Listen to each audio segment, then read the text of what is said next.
Most of the people I'd interviewed on this trip worked to keep transportation and communication lines open. By contrast, the El Paso Juarez metropolitan area is a notorious choke point in a border that's largely closed, and huge marginalized communities are forming because of that choke point. Finding out about these communities is complicated. Fortunately, the University of Texas is on the case. So my name is Guillermina Gina Nunez Mshiri. I'm an anthropologist. I've written about processes of entrapment and how people who are in the different stages of their documentation process to become U.S. residents and U.S. citizens become entrapped. If they don't have transportation, they can't move. If they don't have papers, they can't move between checkpoints. Throughout the U.S.-Mexico border, anywhere between 25 to 45 miles north of the border, you will have Border Patrol checkpoints. So it truncates human mobility. For thousands of years, people have been migrating. They migrate in search of food. They migrate because the weather has changed. I would argue that after 9/11, human mobility in the United States has been severely affected by massive militarization of the border. In the past, people who were migrants, people who would come and work in the United States would go home for winter to spend Christmas and New Year's with their family, and then come spring they would come back. If you don't have papers, it's going to cost you $2,000 to $3,000 to pay a coyote to smuggle you back in. And cartels are very much part of that too, because it's a different source of income. If you're female, you're probably looking at potential rape. So because it's so much harder to cross the border and come work here without papers, people have not left. So all over the U.S., you have approximately 11 million people without papers, without legal authorization to live and work here. And a lot of people, are trying to help someone out, trying to get to somewhere else. I've interviewed people, there were all these people in their house before, and then all of a sudden there's all these people, and I said, what are they doing? They're like, well, I have to house them because they're coming through. Right, and this is a single mom with 4 kids. That happens a lot, right? Especially on the outskirts. A lot. I would argue it's a contemporary kind of underground railroad. People think it's only one direction coming through El Paso, but it's kind of both directions. Many people come here so that they can have like a transnational kind of homelessness. It's very cheap to be homeless in El Paso and be able to just cross the border and get a rundown room, a very cheap room, and, just kind of bounce back and forth in a given day or a given week or whatever. And they're coming in some cases from very far away? They're going from LA to Austin or Florida or wherever, or vice versa, going from the east out to LA or San Diego. Does it tend to be a lot of east-west travel sort of along the border that way? What I see with homeless people especially, yes.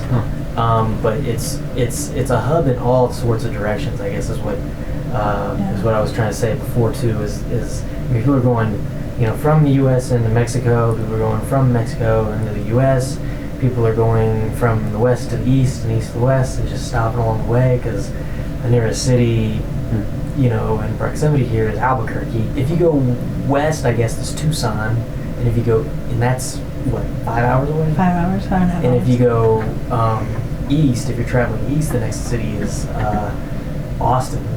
So if you're coming from either one of those directions, this is a good stop. It's very ideal for a sociologist instead of transient people.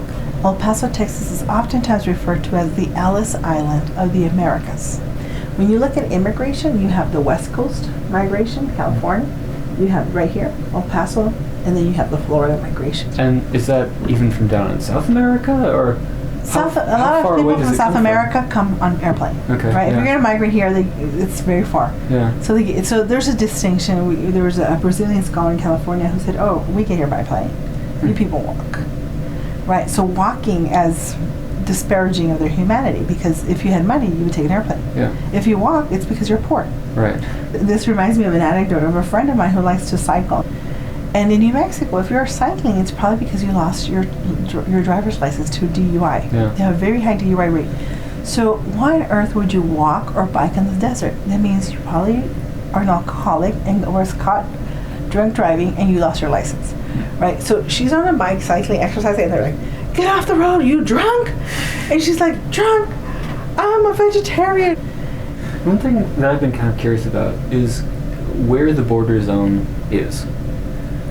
How far would you say it extends up and down north and south? It varies by social agency. And social, there's at least 3 major federal agencies that have different definitions, but it's usually 150 miles from the border. Huh. Okay. So, But then there's social scientists who argue the border doesn't have those limitations. That the border goes as far as north as Washington, right, because Canada. in the Yakima Valley, I went Yeah. through towns that were entirely Spanish speaking. Yeah. Yeah, but is that the border? Well, they're not physically looking at the border, but where does the border end? Huh. And that's a matter of debate.